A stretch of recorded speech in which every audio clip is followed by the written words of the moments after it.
IVM.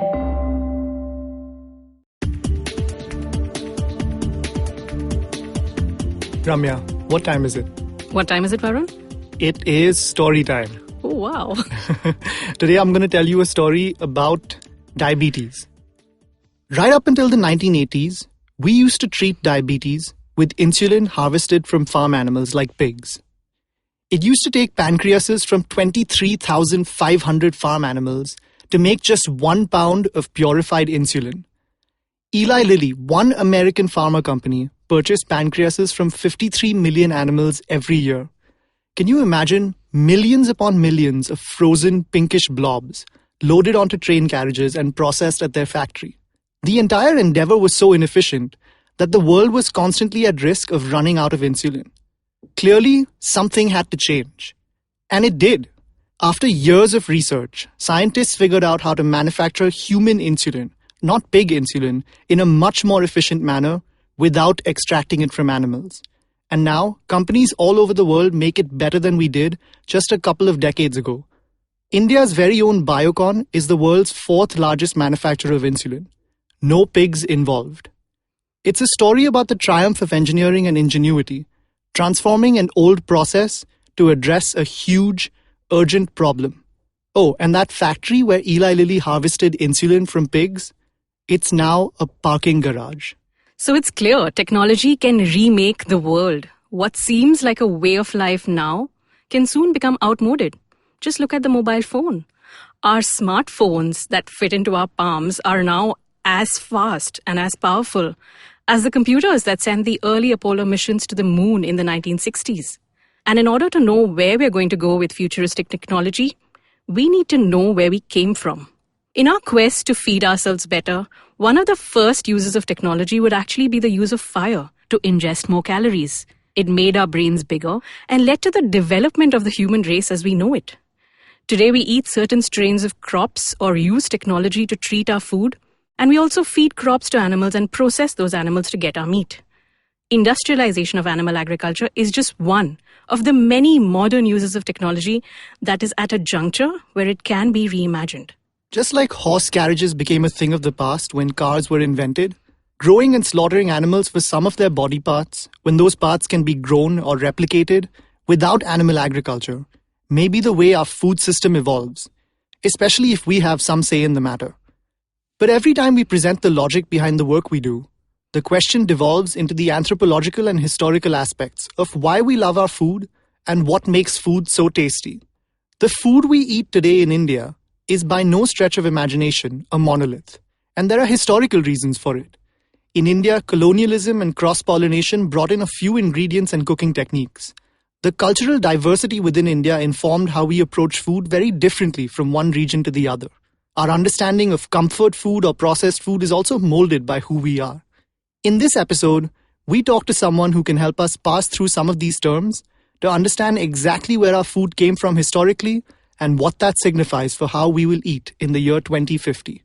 I'm Varun Deshpande, Managing Director for the Good Food Institute India. And I'm Ramya Ramurthy, the Communication Specialist at the Good Food Institute India, and this is Feeding 10 Billion.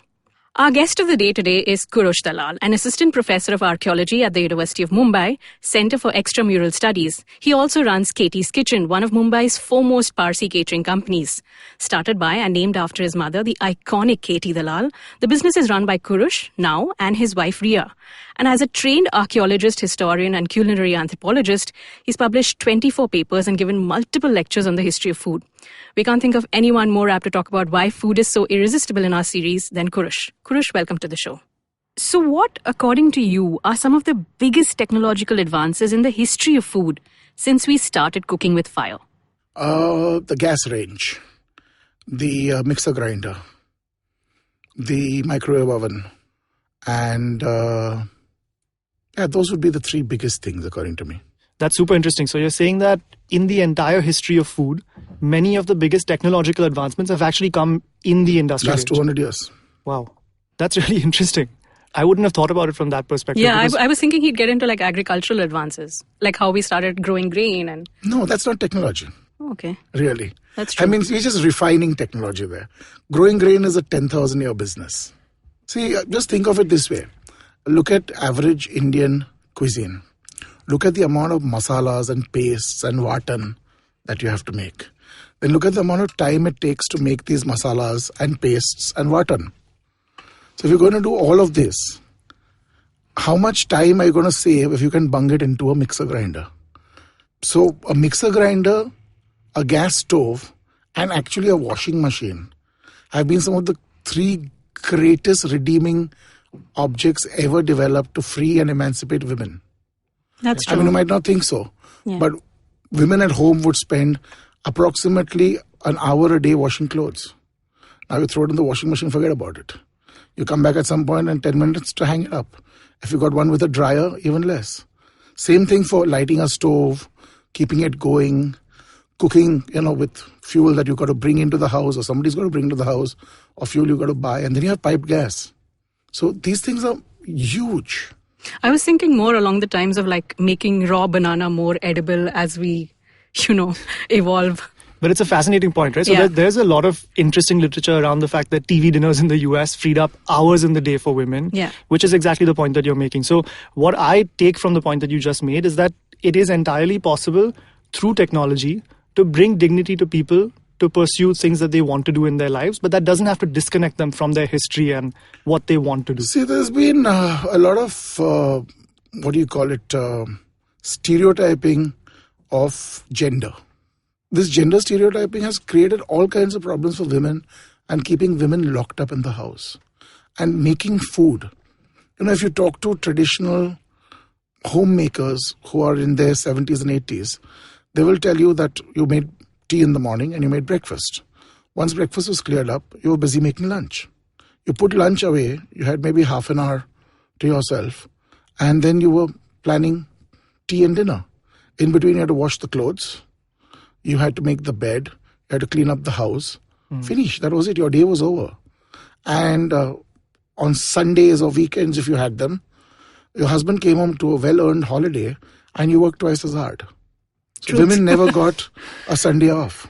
That's true. And they don't have a retirement age either. Yeah. They don't have a minimum income plan.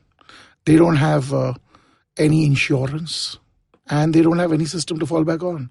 So whether you're ill, you're not ill, you're dying, you got a slave at home because the men are bringing in the bread. So speaking of bread, can we talk a little bit further about the sensory experience of food then? So this is important not just for the enjoyment of food or the hedonic aspect, but also because these sensory cues determine our food intake overall, right? So it impacts not just meal sizes, but satiety, which is totally important to how we determine our nutritional intake. So how in India or elsewhere have we evolved to find certain foods irresistible? What is dictating that? Okay, so this issue is a little karmic. Okay, and it's, to be very honest, to be very scientific, it's very genetic. We don't eat things so much because we want to, but because we are wired to. So for starters, every human being needs about, I'm generalizing here, 3 grams of salt every day. You have to put 3 grams of salt into you. So genetically, your body is wired to make you crave salt, right? Because in nature, there just isn't that much salt lying around the place. Now, if you're a hunter-gatherer and you're eating meat, you don't have to worry about this because animal protein gives you that salt. Now, why do you need that salt? So there's 2 parts to that. The first is you need salt because it maintains your ischemic pressures and things like that, blood pressure regulator. But you need salt actually because every single cell in your body depends on the amount of salt in your system. If your saline balance is off, you can die. You can die from lack of salt. Very few people know this. And that is why the body craves salt. The only thing is we eat far, far more salt than the body needs. I was about to say the only reason I know of salt indicating blood pressure is because I know my father-in-law takes extreme care not to have too much salt because it impacts his blood pressure. We don't know of the flip side of that, which is what you just mentioned. Yeah, so there is a lot of science down to the component level that's going into what makes us find food tasty. Tell me something. Yeah. Fast food business. I mean, they're all going to hate me for saying this. But what are the 2 best sellers? Coke and fries. Why? Those salty, yummy fries. They've got fat. They've got carbs. They've got salt. That's it. That's done. That's like Most of your food groups are taken care of. Most of your bodily cravings are taken care of. That's one half is salt. The other more complicated hardwiring that your body has is actually sugar. So your body craves sugar because it's brain food. But the word sugar is a bit of a, misleading term. There are sugars. So your body needs certain kinds of sugars. Those sugars don't naturally occur exclusively. They occur with other sugars. So the reason the body craves sweet things, again, is because in nature, there is very, very little sugar. So if you've ever eaten a wild apple, for example, it's tart, it's bitter, it's slightly astringent. Of course, not to mention that it's tiny. It's about 2 inches high at the most. Okay, it invariably has at least one bug hole in it, right? And there's very little sweet somewhere behind. So we've genetically messed around with the apple. So every time somebody tells me, "Oh my God, Monsanto, this genetic aberration that's destroying our food," I'm like, guys, we've been systematically, genetically messing with our food for the last 10 to 12,000 years. So you don't have to like it. It's like almonds. Wild almonds are horribly poisonous. An almond will kill you. One wild almond. So how the hell did we figure out how to breed for a less poisonous almond? There's a lot of food we eat that's actually very poisonous, A lot of flavorings that we put in, natural. I'm not talking about synthetic, chemical. Take your nutmeg, for example. If you actually take a full nutmeg and crush it and give it to somebody below the age of 10, you probably kill them. One nutmeg. One. And why is that? Because it's highly poisonous. It's just that you put such a tiny amount of nutmeg in your food because it's so packed with flavor, the chemical, that it doesn't really matter. Your body shrugs it off. But if you put that much concentrated nutmeg into somebody, you could kill them. So after this podcast, the nutmeg deaths in Bombay are going to go up crazy. Well, we certainly hope not. But let me ask you a question. So the science that goes into finding food tasty, it's evolved now to take into account these 5 tastes, these different parts of the tongue, and then there's back and forth on all that science. There might be a 6th taste. There you go. So how much has our traditional diet across different epigenetic groups or genetic groups, how much has that evolved to include as much variety as possible? Because we're talking about thousands of years of history. So obviously there's a wisdom there, right? So there's actually desperation more than wisdom. Almost everything that we eat, apart from being hardwired for sugar and salt, is a 12,000-year-old story. So the history of mankind goes back, blah, blah, blah, blah, blah. You can take it back 5 million years if you want to, all the way to our hominin ancestors. But if you actually look at most of our food choices, it's about 12,000 years. So yes, we used to hunt and eat before and we hunt and eat today. But look at the component of hunting and eating. Even amongst non-vegetarian populations, there are hardly any purely carnivorous human populations. I mean, closest you come to are the Eskimos. But that's because nothing green grows there most of the time, right? But they do eat a lot of plant food. Now, the reason we eat what we eat is because we had no choice but to grow what we needed to eat. So, I keep telling people, a lot of people get very upset about global warming and climate change. Now, while I'm not an advocate of, no, there is no global warming, like my good friend Mr. Trump keeps saying, and I believe there is global warming, is it getting worse? Yes. About 12,000 years ago, after the last ice age had ended and the last, blip in the ice age ended, the planet's sea levels went up by 120 meters. Not 120 centimeters, 120 meters. Actually, it was the best thing that happened to humankind. We were nomadic hunter-gatherers till then. We were allowed by nature to be semi-sedentary thanks to that. We could stay in one place because there was so much food because of that catastrophic climate change. Mesopotamia Delta and all of that. Yeah. So Mesopotamia Delta and all came a little later, but all the sea coasts. Suddenly all the crumbly bits of land on the edges of the land masses became shallow seas. There was a huge eruption of all these little organisms that had learned to breed in the millions so that a few could survive in cold waters with predators. Suddenly they had beautiful, shallow breeding places to grow in. You can actually live on the seashore and not have to worry about food by just building a simple fish trap. You build a simple fish trap, and we actually find them on the coast. Most fishermen don't know what they're for. There's some off Bandra. Okay? And you just wait for the tide to go out, and you go out and pick up your fish. Because you've built a U-shaped or a V-shaped wall of stones to let the water out. And all those fish that were on this side didn't realize that they're suddenly stuck on the other side of a wall. So you just walk down, pick up lunch and go back home. Or pick up dinner and go back home. So this allowed us to be in one place. This allowed us to grow in numbers. Because we didn't have to worry about how many children we were carrying with us from place to place. And, once we stayed in one place and there was nothing really much to do after sunset apart from practice procreation. Practice makes perfect. Human beings are damn good at it. We procreated. We gave the proverbial rabbits a bad name. And what we didn't realize was that we exceeded the carrying capacity of the land. So be it the shores or be it the forests, we ran out of food.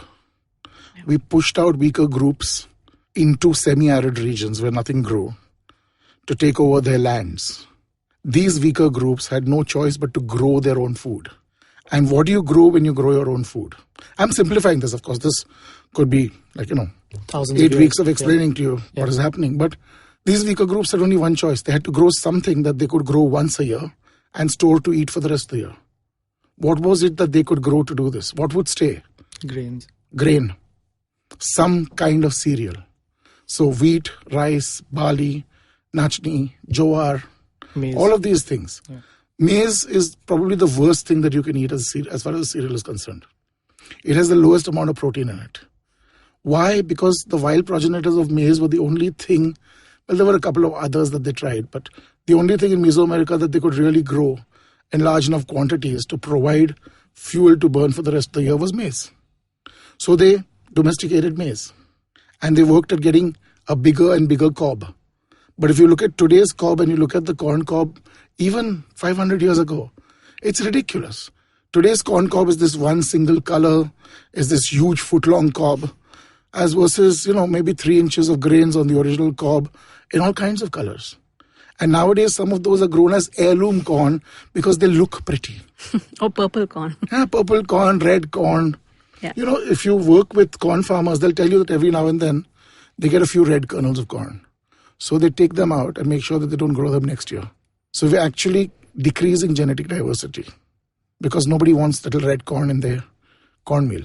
And everyone wants their vegetables to look perfectly shaped and the same color and not a blemish on them. Yeah. And all of them must automatically ripen on the same day.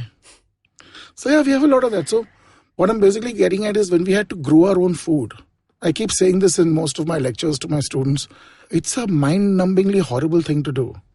Millions of our ancestors died perfecting how to grow food because it's hit and miss. Have you noticed we're a milk-drinking nation, okay? But if you're ill, nobody asks you to drink milk. They ask you to have some curd. Why? Because genetically, human beings are not meant to digest milk. All mammals have a little switch in them, okay, which allows them to digest mother's milk. So mother's milk has something called lactose. They have a lactose inhibitor, which is called lactase, which is secreted by the stomach. When you're a baby, your mother weans you, and then the switch goes off in your stomach, and you can no longer really tolerate milk. Give a cat a bowl of milk and a piece of fish, and look at where she goes first. She's not going to go for the milk. So cats don't really drink milk because they want to. It's because that's what we keep giving them. Dogs are kind of more human than anything else. So that's another genetic story by itself. So we trained ourselves to drink milk. And the easiest way to drink milk is either as curd or cheese. Milk by itself is difficult for the stomach to digest. So when you're ill or you have a bad stomach, you're specifically told, don't have milk, have some dahi bhat. So little things like this. I just can't imagine how many hundreds of thousands of people died drinking milk and eating milk foods and trying to figure out whether they could or not. And, when people tell me nowadays that they're lactose intolerant, I find it hilarious most of the time because 9 out of 10 aren't. It's just very cool to be lactose intolerant and gluten intolerant and things like that. It would have killed us in the past. You can afford to be lactose intolerant today. You can afford to be gluten intolerant today. You couldn't afford to back then. So We had to grow something, store it, and have enough of it in case the next monsoon failed. See, think of it that way. That's the most horrendous part of it. You don't have to just store enough for this year and to plant next year. You might need to plant twice or thrice. So you need to go out there and speak to people in the villages even today as to how they manage this. See, the government has grain banks and the government gives you grain to sow. That does work very well for most villagers, because it means that if there is a late monsoon and you've sowed and nothing's come up, you can plow it down and sow again because you can buy grain.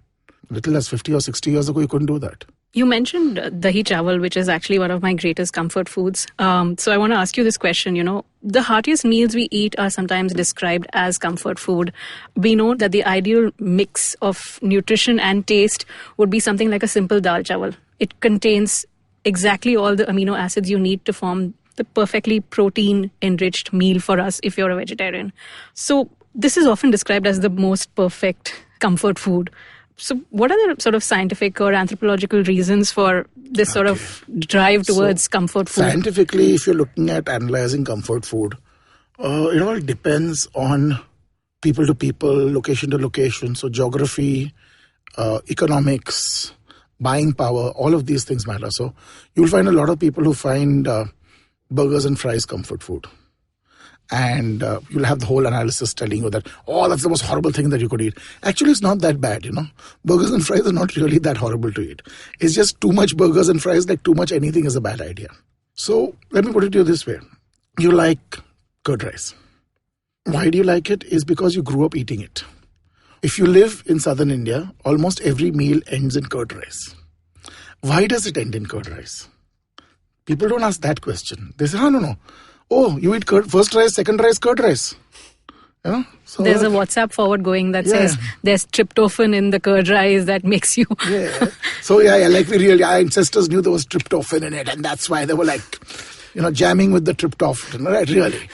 So one of the main reasons is that the human body needs certain B vitamins and things that you only get from animal produce. And if you're a vegetarian, your number one source of animal produce is milk and milk-based products. Not milk fats, not butter, not ghee. It's curd, chas, paneer to some extent, and things like that. So every time somebody who drinks milk tells me that, I'm pure vegetarian. And my first question is, what is pure vegetarian? Either you're vegetarian or you're not vegetarian. And no, you're not pure vegetarian, you're a lacto-vegetarian. There's an enormous difference. You have milk, and that is not a plant product. Vegetarian, non-vegetarian. And if you're going to tell me that cows are vegetarians, then eating cows should be totally par for the course, shouldn't it? So if you're drinking milk, you're a lacto-vegetarian, and that's your choice. And damn, you should have the right to exercise your choice. But you have to realize when you exercise this choice that it is a choice because you have no choice. You need certain things that come out of animal products. Your body needs them.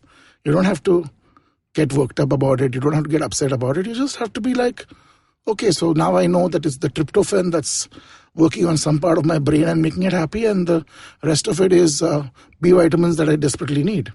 It's like organic farming. If we moved to organic farming today, all over the world, we could do it. We could feed the whole world. Only problem is you'd have to kill 2 out of every 3 people. Then we could organic farm. I don't know who'd be organically farming at that point, but think of this. All of us in this room are food parasites. None of us grow our own food. With the exception of the Good Food Institute, instituting change in growing food. But you know what I mean? The bulk of our food we don't grow. If we were all thrown out into a village atmosphere and told, now you have to grow your own food from today, we wouldn't know, most of us, jack, where to start from. Absolutely. So please don't go anywhere. We will be back on Feeding 10 Billion. Hi, everybody. Welcome to another awesome week on the IVM Podcast Network. If you're not following us on social media, please make sure you do. We're IVM Podcast on Twitter, Facebook, and Instagram. I also kind of wanted to make a couple of other announcements, right? So first, as I think I mentioned last week, I just want to kind of reiterate, we're going to be closing our Soundcloud channel at the end of this month. So if this is where you're hearing us, please maybe try and listen to us on something else, maybe the IVM podcast app, maybe another app. We're on all kinds of different platforms. The other thing is a little happier, right? So for the first time ever in Asia, we have a podcasting award for shows made in Asia. And we're very happy to announce that a number of our shows have been nominated. Pesa Vesa, Tech Careers in the New, Varta Lab, and Junior One have all been nominated for these awards. Please go to the website asianpodcastawards.com and go vote for our shows. Come on, make us win, guys. And let me tell you what's going on this week. On The Scene and the Unseen, Amit is joined by China expert Manoj Kevalramani. They talk about the China-India relationship and conflicts that need to be resolved. On Varta Lab, Akash and Naveen are joined by writer, director, and producer Raj Kaushal. Raj is an old friend of mine, and he talks to these guys about Jim Jam, biscuits, Kiss Me Dogs, and cricket. Speaking of cricket on What a Player, Mikhail and Siddharth talk about the India-South Africa Test Series. They also discuss the Japanese Formula 1 and announce the What a Player of the Week and Not a Player of the Week, also known as the Wow Now. Let's talk about what's happening in the pop culture side of things. On the Geek Fruit podcast, hosts Dinkar and Tejas are joined by their friends Kunal Rao from the East India Company. Join them as they discuss their favorite sitcoms of all time. On Mr. and Mrs. Binge Watch, Janice and Anirudh continue the saga of Indian shows that they love. Tune into the second part where they discuss the TV shows Family Man and Ye Meri Family. On Football Shitball, hosts Gaurav, Karthik and Shiva talk about the biggest rivalry in English football and how it's become more of a walkover than a competition. On Paperback, Satyajit and Rachita are joined by Natasha Malpani Oswal, the host of another IVM show, Boundless. She discusses her love for writing along with the creative process she practices every day. On Keeping It Queer, Naveen and Farad are joined by our producer Madhuri Advani to understand asexuality and bust the myths surrounding this umbrella category. With that, let's get you onto your show. So welcome back. When we left off, we were talking about how food processing is one of the modern inventions that lets us store, eat our food. It is a marvelous thing. But over time, this has become a bad word. We were talking about how organic couldn't possibly feed the world, right? The frequently raised objection to processed food is that it is unhealthy, though. So how do we square that with the reality that nearly everything we eat is processed and necessarily so? So what is it that we eat that is not processed? Our milk is pasteurized, for starters, before it's made into any milk products or is consumed as milk. Our grains don't naturally exist like that, right? They come with a seed coat. They are part of a larger plant. Everything we eat is processed. Every time you have a roti, it's processed food. Every time you rip open a packet of curd, it's processed food. Every time you eat dal, 99 out of 100 times it's polished dal, it's processed. So what kind of process and to what extent should process change the nutritive value of the food is what it's all about at the end of the day. It's very easy to say, all the nutrition is in the peel of the potato. You shouldn't peel your potatoes. But when push comes to shove, everybody prefers the peeled potatoes for the unpeeled potatoes. I actually like unpeeled potatoes, but then I'm weird. Okay? But if you go back even 50 years, almost nobody ever peeled their potatoes. I mean, peel a potato, like weird, right? So degrees of processing is what it's about at some point. And are you processing only to increase shelf life? When you asked me for the best inventions that have changed food, the one that I forgot, was refrigeration. So refrigeration means that you can cook once and eat it over 4 days or 5 days. But even today in India, you will have people insisting that fresh food is cooked.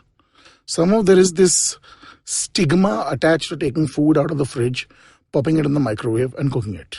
And, your grandmother's generation will look down at your wife and say, "Tisk, she's feeding her children stale food. It's criminal what she's doing to them." They're all stunted and spindly-legged and they all look like they got rickets and tuberculosis because it's this terrible food that she's feeding them. So what if she's cooking that food, hygienically good, healthy food and storing it because she has to work 12 hours a day in an office and then come back and make sure there's food on the table? So refrigeration is one of the best ways of processing food, if you want to look at it that way. But there is a limited life to refrigeration, depending on how you refrigerate it, cold chains, things like that. Similarly for bread. I mean, if anybody has eaten an artisanal bread, as it's fancily called today, very hipster, artisanal bread. Okay? Artisanal bread is basically made out of wheat, which the wheat germ hasn't been pulled out of. Why are you pulling the wheat germ out of wheat? Because then that bread lasts longer on the shelf. When a company makes bread and packages bread and puts it out on the market, They can't say this bread will last 2 days. Then you have to throw it away. So the guy in the shop will say, so 2 दिन में नहीं बिका तो 1 दिन तो आने को लगा. So by the time it got to me, 1 day is down. So I can only sell this bread for 1 day. नको, मेरे को नहीं मांगते हैं बेचने को. So if you want to sell bread at every baniya shop, it's got to have a 5 to 6 day shelf life. It's not possible unless you do some crazy packaging, which will make the bread untouchable, or you take the wheat germ out of bread, and then it won't germinate faster. And then you put permitted emulsifiers and permitted this, that, and the other, and they all have these, alphanumeric names.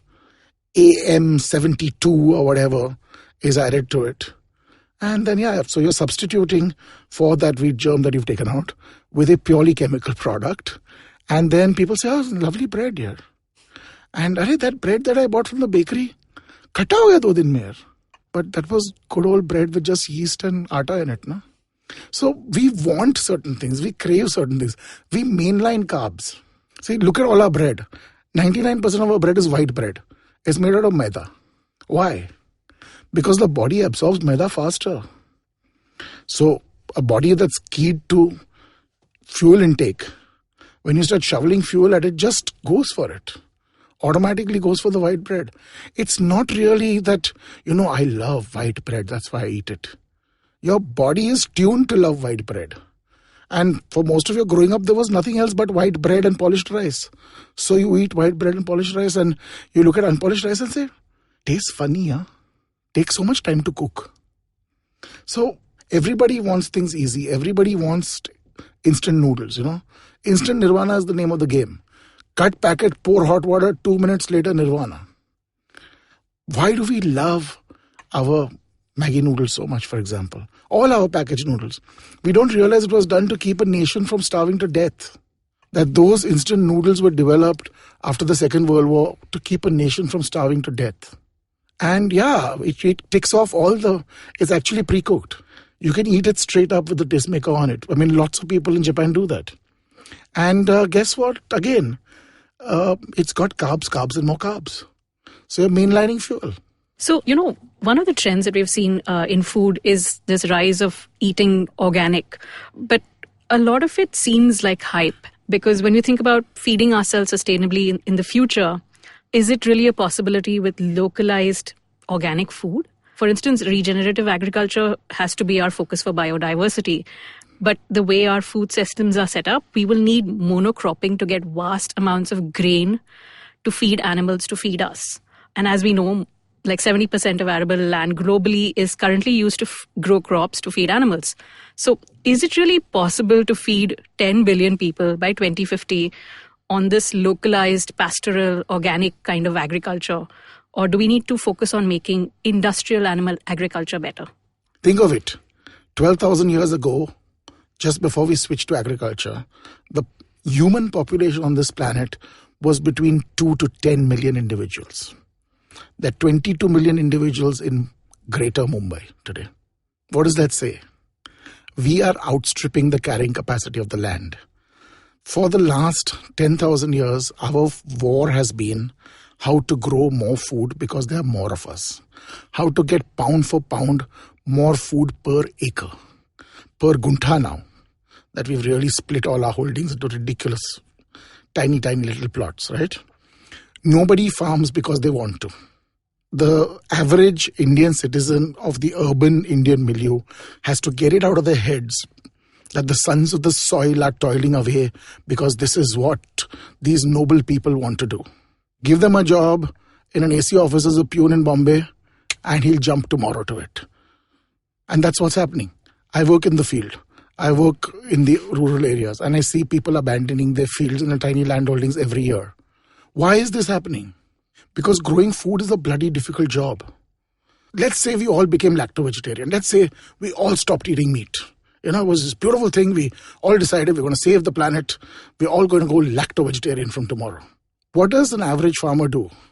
He gets up on his bed in the morning at about 5:30 and he goes out to a shed full of poop. He shovels poop, cleans out the shed, baits the cows and milks the cows. That's what he does the first thing in the morning. How many of us could actually do it in a city? Not many of us, right? Then he goes to his field, and if he's not plowing or sowing or weeding, he's doing perhaps the most exciting thing that a human being could ever do. He watches grass grow. That's mind-numbingly horrible. He has to, because if it doesn't grow properly, his family will starve. He comes back in the evening, and guess what he does? He shovels a room full of poop again, bathes the poopy cows again, and milks them again. If he's really unlucky and has a Jersey cow, he's got to come back home in the lunch break and do that also sometimes. Because you got to milk the cow thrice a day. There are no holidays. There are no public holidays. There's no May vacation. The cows don't take time off for Diwali. You have to milk the cow every day. And as long as you got a crop in the field, you got to go to the field and you got to watch it grow. So if you really want to help all those poor farmers, you got to find a way to grow food with dignity and grow food which gives them a life worth living. If these are the people who are feeding you and they are earning less than 5,000 rupees a month, something is very, very wrong with our system. You cannot afford to keep doing this. So the option to this is either going into these crazy American Dust Bowl farms, hundreds upon thousands of acres of monoculture, and these huge yards full of animals, machine gun milked every day and things like that, on the one hand.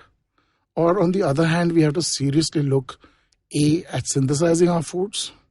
I still remember this really, really scary movie from way back called Soylent Green. And I think that everybody should be made to see Soylent Green when they're about 10 years old. So what if completely shatters their psyche or whatever? And they need to see what it means. That's a ridiculously, highly improbabilistic scenario of the worst case. It's people, Ramya.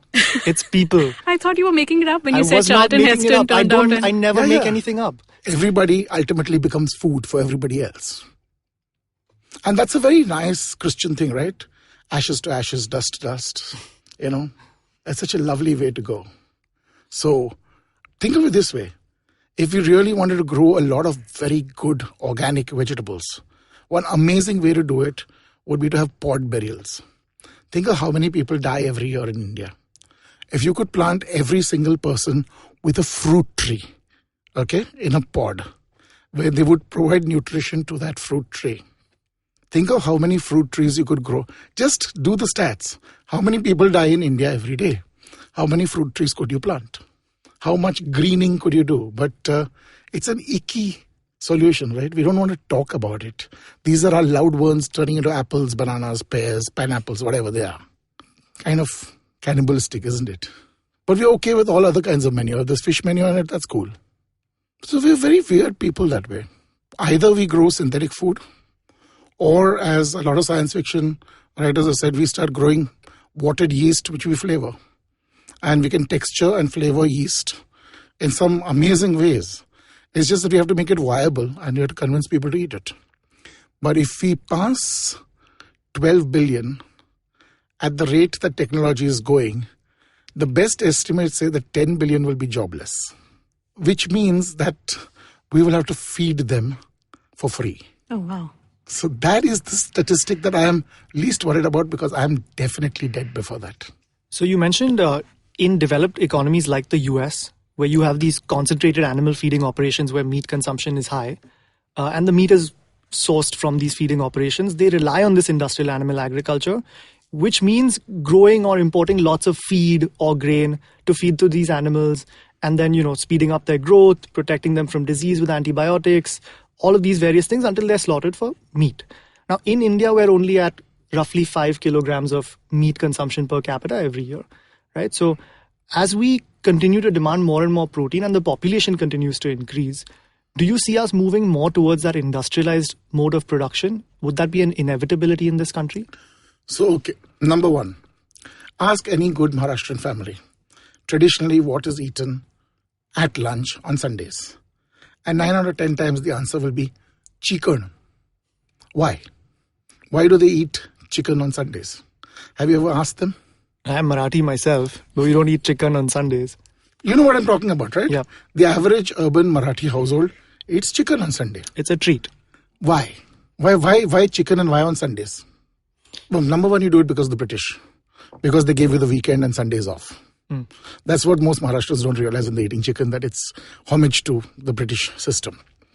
It's now the Indian system, never mind that. The other reason is that animal protein was horribly expensive. Until as recently as about 40-45 years ago, or a little more than that, it was mutton on Sundays, murton. And why was it mutton on Sundays?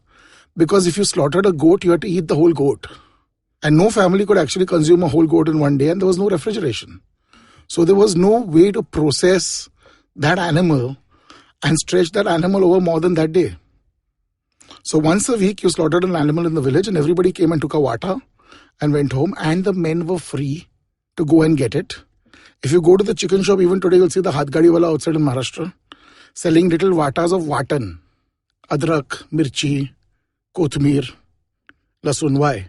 Because per pav kilo, 1 vata. How many vatas of meat or chicken do you buy? You buy that many vatas of watan and take it home. The other thing is, on most days, women are working early in the morning to make sure men either have an early brunch and go, or they pack their lunch. Sunday is a holiday, you can cook slowly, you can take your time. All these things make it possible for you to eat meat on Sundays, and the fact that you're earning a decent daily income, and that allows you to put aside enough money once a week to eat animal protein. So it's a treat. What happens when you earn enough money so that you can treat yourself more often? You do. You do that. And if you do that, you eat more meat.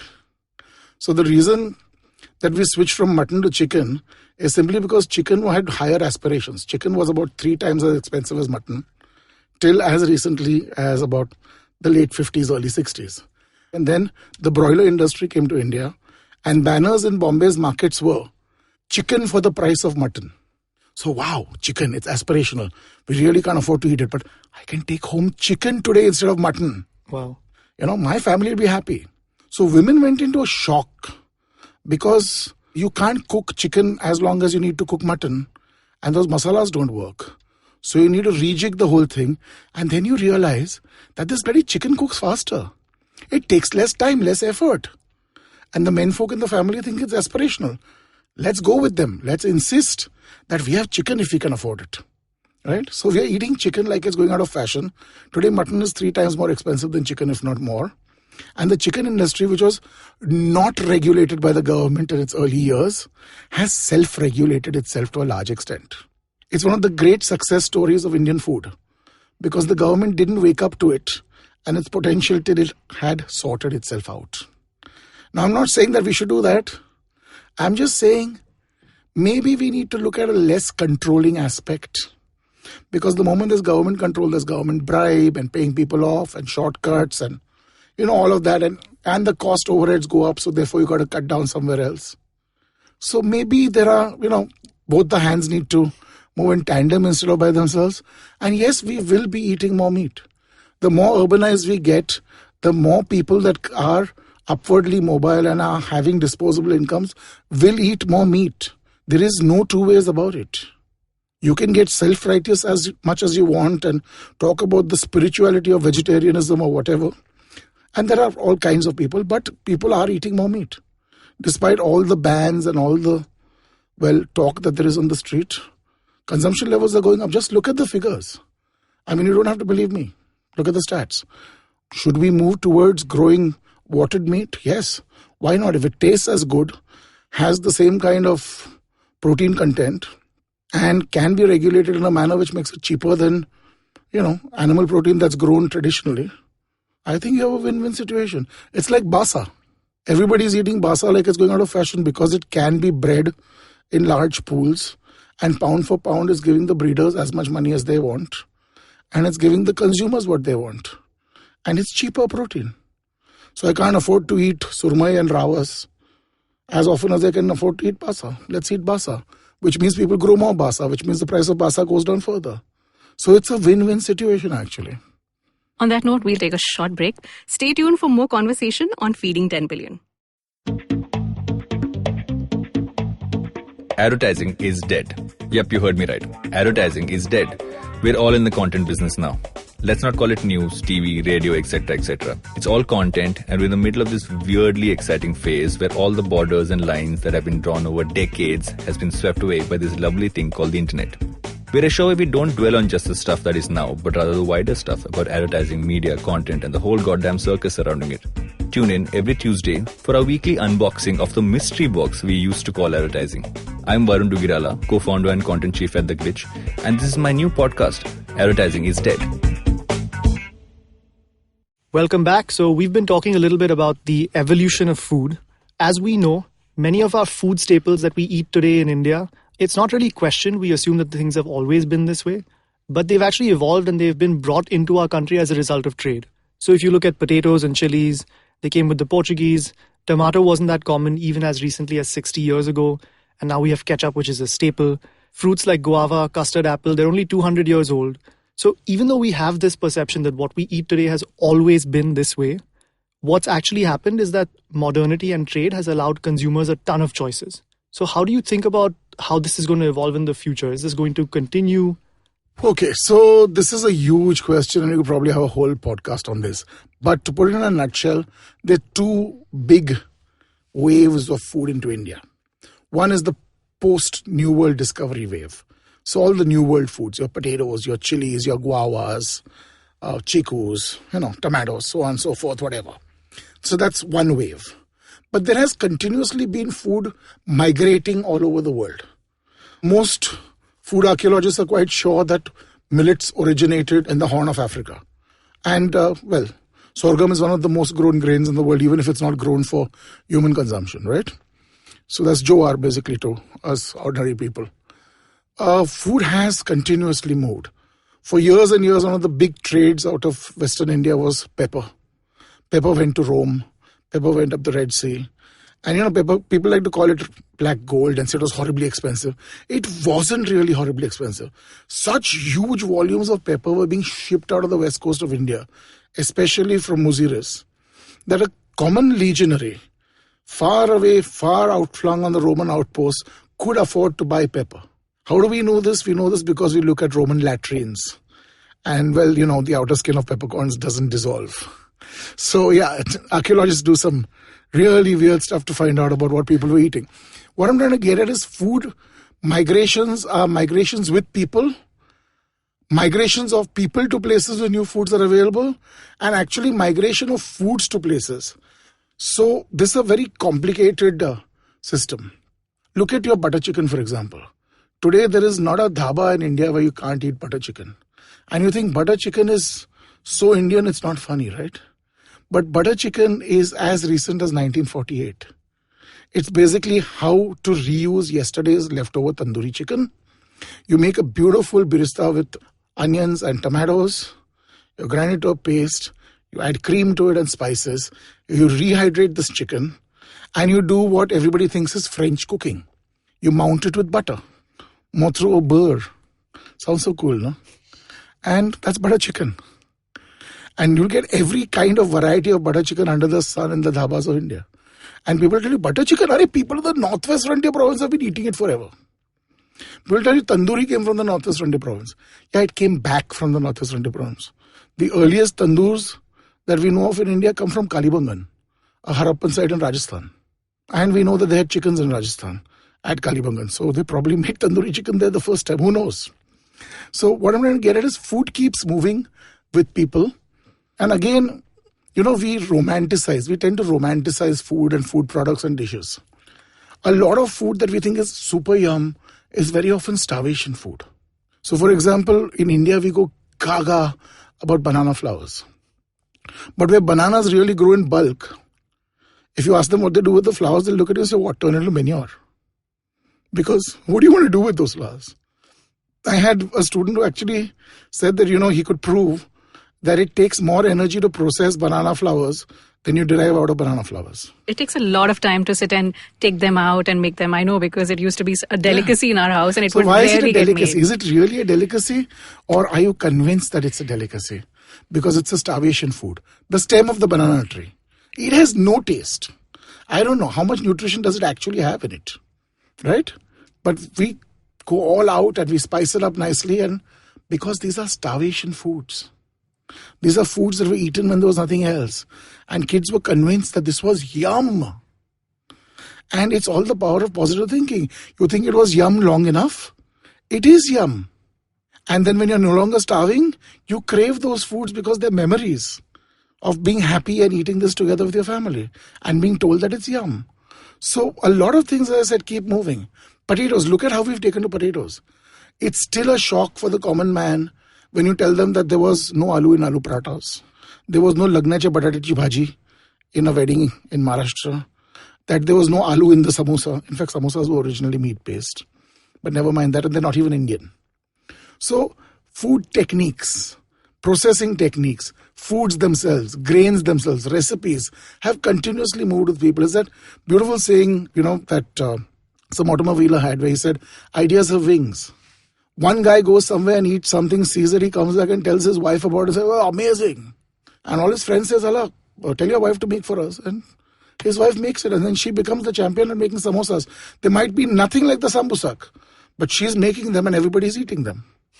We go gaga or biryani, and yes, it's a lovely thing to eat, but it's actually food to feed an army. It was food that would be made in the morning and still be hot when the army on the march stopped in the afternoon for lunch. It's as simple as that. And we've romanticized it. Everybody goes on and on about Lucknowi biryani. Nobody makes biryani in Lucknow. No upper class Lucknowi would eat biryani. It's what servants eat. In Lucknow, they eat pulao. But the shops that make pulao call it biryani because they said we're sick and tired of explaining to people that it's not biryani. So, there's this all kinds of things like this. You go to Bengal and the Bengalis have substituted their traditional souring agent with tomatoes. But till as recently as 50 years ago, tomatoes were called bilaiti begun, foreign bengans, foreign aubergines. And so much of our food is not... There's this huge thing that gets a lot of Bengalis very upset. We have this Bengali preparation called Malai Curry, which is made with coconut milk and coconut cream. It's actually not Malai. It's Malai Curry. Yeah, from Malaysia. It's from Malaysia. Yeah. And it's about trade and traders going back and forth and bringing things back and forth. So much of our food like this has kept migrating. So much of our food, and you come into contact with food, you come into a new place as a refugee, and you adapt to what's available. You're far away from your homeland, you come to a city like Mumbai, you crave those tastes of your childhood and your gaon and your watan, and you don't even have those ingredients. So you modify ingredients. You take ingredients that look like them and you modify them. And then that becomes your tradition. So we've been exchanging food forever. The problem is that the rate of acceleration is such and consumerism is such today that we're being made to buy a lot of things that we might not want to buy. We're being convinced by consumerism and advertising, by conglomerates, that we want to eat this. And some of it is very healthy and some of it is perhaps not so great tasting. But if you make it aspirational, it sells. So I don't know. Is food migration good, bad? It's neither good nor bad. It is. This is just a fact. You have no two ways about it. In your research projects in the Western Ghats at Chandur, you're looking at excavations and structures from 1800 CE there.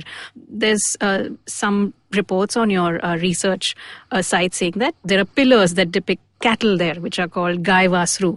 So clearly we've been domesticating and growing animals for millennia for our nutritional needs. How has our approach to animal agriculture really changed over the years? Well, probably in the Indian subcontinent, 9,000 to 10,000 years in the subcontinent, we've been domesticating cattle. So the earliest domesticated cattle come from a small Neolithic site called Mergad, which is at the foot of the Bolan Pass. And immediately after that, we have a lot of late Neolithic, early Bronze Age sites where we see large-scale cattle being domesticated. Number one reason for domesticating cattle was meat. It was only much later that we figured out that we could use their milk. And perhaps somewhere at the same time that we figured out that we could use them for traction. So originally cattle were not for traction. We didn't have them behind the plow. We didn't have them pulling bullock carts. We essentially ate them.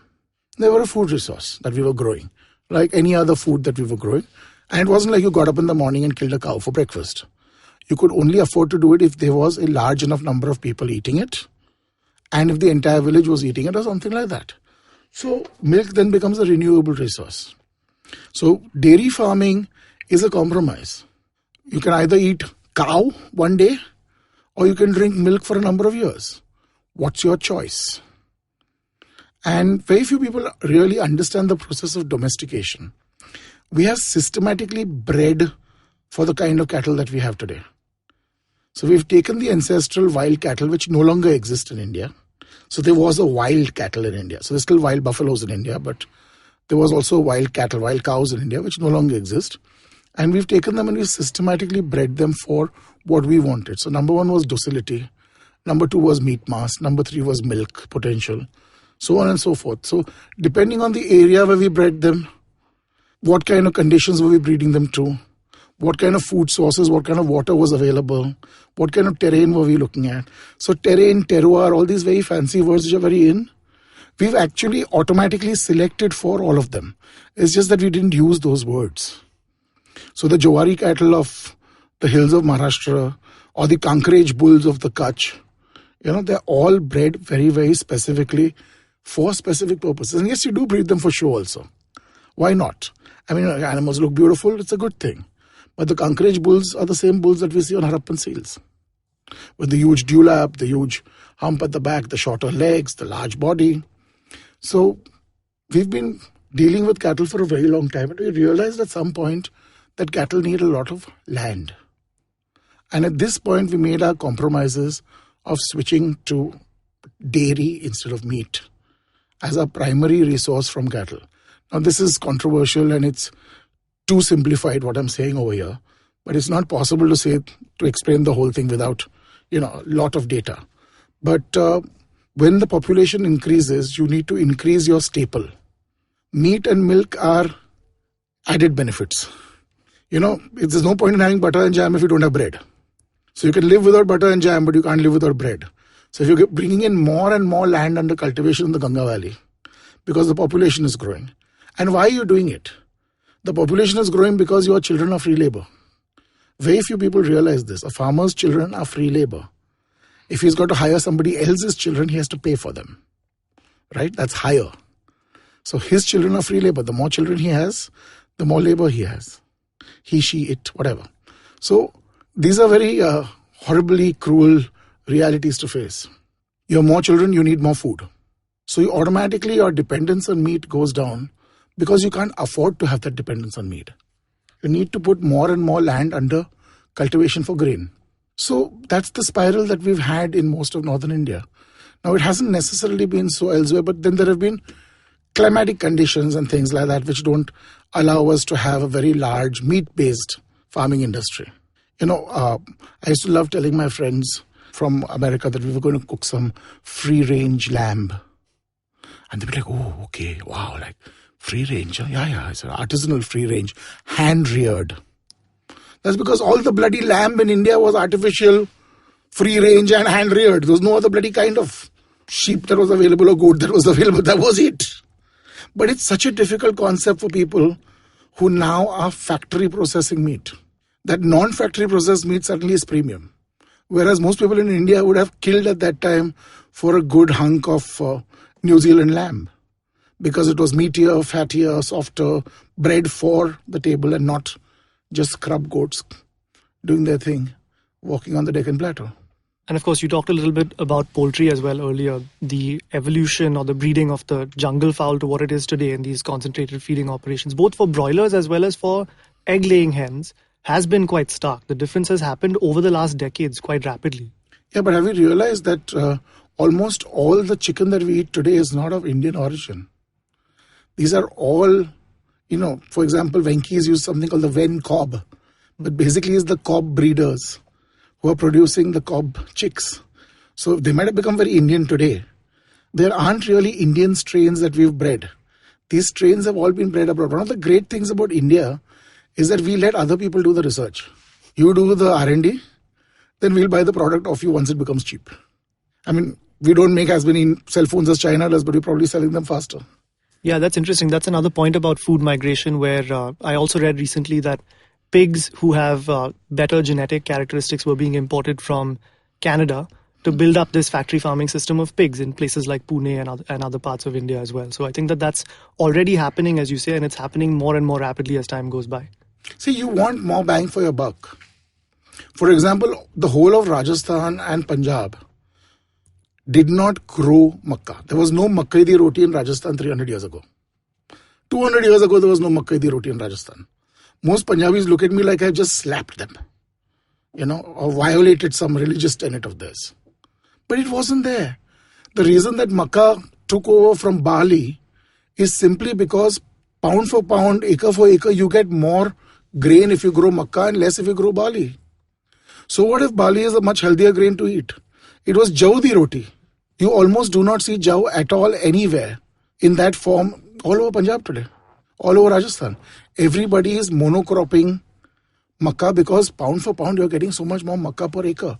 And that's what the poor farmer wants, right? That's what he's aiming for. So we've completely changed food patterns and we call them traditions. But how old are these traditions? Where did maize come from? When did it come to India? When did we take to it like this? I tell people who go to the hills, and they tell me, I say, what is the food of the people of Himachal Pradesh and Jammu? And everybody says Rajma Chawal. That's their tradition.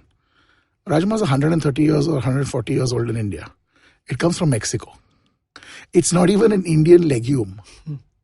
But it's delicious. I love Rajma rice. With ghee, of course. And what I'm trying to say is, people adapted to these things. The apples, I regularly get people telling me, don't eat imported apples, eat desi Himachal apples. Which I'm completely cool with because I think that fresh apples taste much better. But those desi Himachal apples are thanks to one crazy American satyagrahi who was super rich. Or rather, his father was super rich, called Satyendra Stokes. He imported the red delicious and the golden delicious to India so that the villagers of Himachal could have a premium crop to put into the market. Do we have a statue of him anywhere? No. The man who kept us from dying of starvation, the father of the Green Revolution, Norman Borlaug. I think every school should have a small statue of him. Every government office should have a statue of him. Every market should have a photograph of him at least. No, we don't even know his name. And he gave it to us free. Remember, he didn't patent it because he was a staunch communist who believed that all this was for the people of the world. That's fascinating. We've spoken about where our food came from and how we eat our food now. Let's talk a bit about what will happen in the future. How will our sensory perception of food change in the years to come?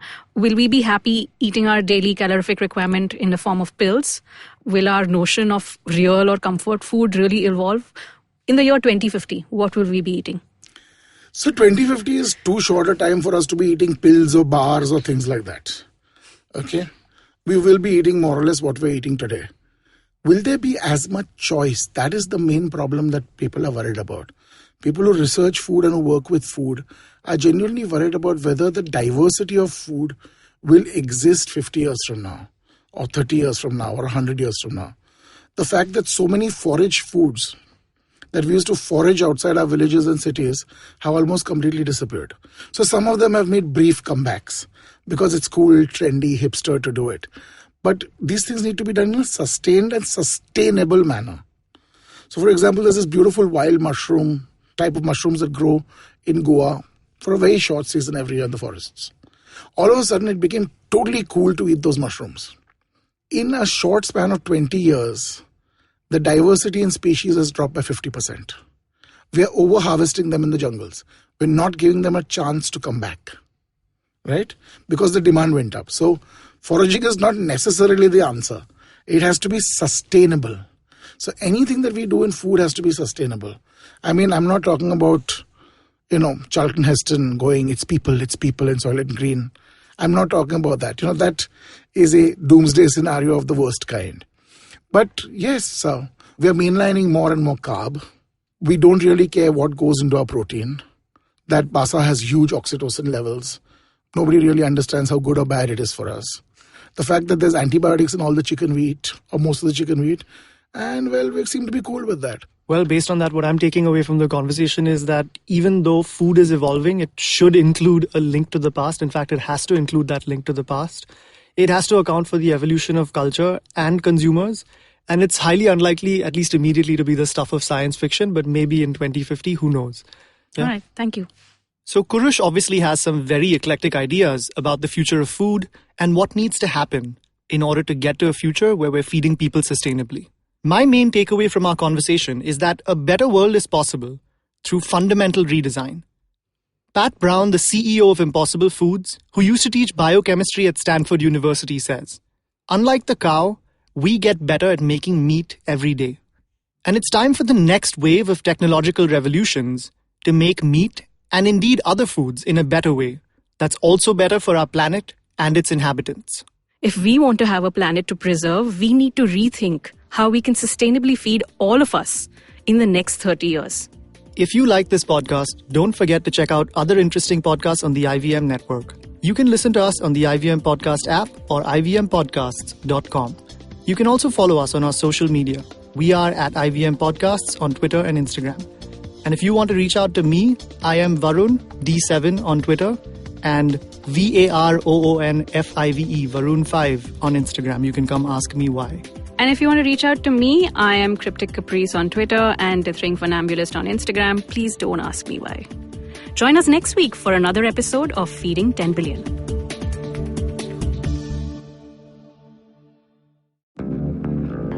Did you know that Parsis in Mumbai, instead of being left at the Tower of Silence after they die, are now cremated?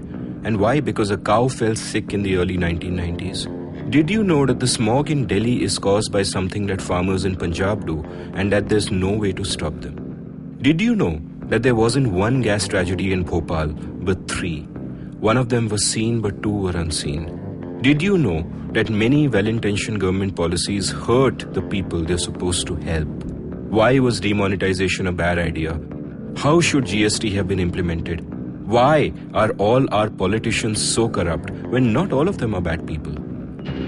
I'm Amit Verma, and in my weekly podcast, The Seen and the Unseen, I take a shot at answering all these questions and many more. I aim to go beyond the seen and show you the unseen effects of public policy and private action. I speak to experts on economics, political philosophy, cognitive neuroscience, and constitutional law so that their insights can blow not only my mind, but also yours. The Seen and the Unseen releases every Monday. So do check out the archives and follow the show at seenunseen.in. You can also subscribe to The Seen and the Unseen on whatever podcast app you happen to prefer.